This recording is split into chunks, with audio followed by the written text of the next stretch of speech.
السلام علیکم ورحمۃ اللہ وبرکاتہ۔ روزے دار کے لیے دو خوشیاں۔ بسم اللہ الرحمن الرحیم۔ رسول کریم صلی اللہ علیہ وآلہ وسلم نے فرمایا، اللہ پاک فرماتا ہے کہ انسان کا ہر نیک عمل خود اسی کے لیے ہے مگر روزہ کہ وہ خاص میرے لیے ہے اور میں ہی اس کا بدلہ دوں گا۔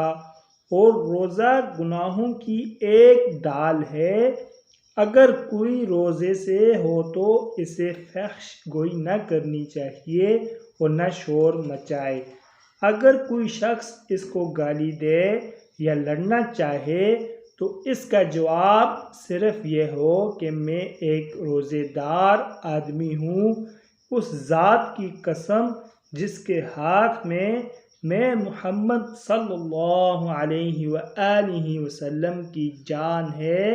روزے دار کے منہ کی بو اللہ تعالی کے نزدیک مشک کی خوشبو سے بھی زیادہ بہتر ہے۔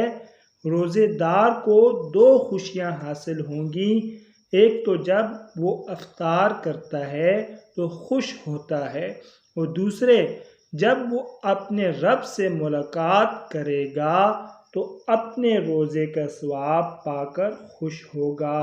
اللہ رب العزت ہم سب کو اس پر عمل کرنے کی توفیق نصیب فرمائے، اور مزید اچھی ویڈیوز کے لیے چینل کو لازمی سبسکرائب فرمائیں۔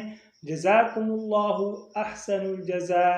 طالب دعا قاری محمد آصف۔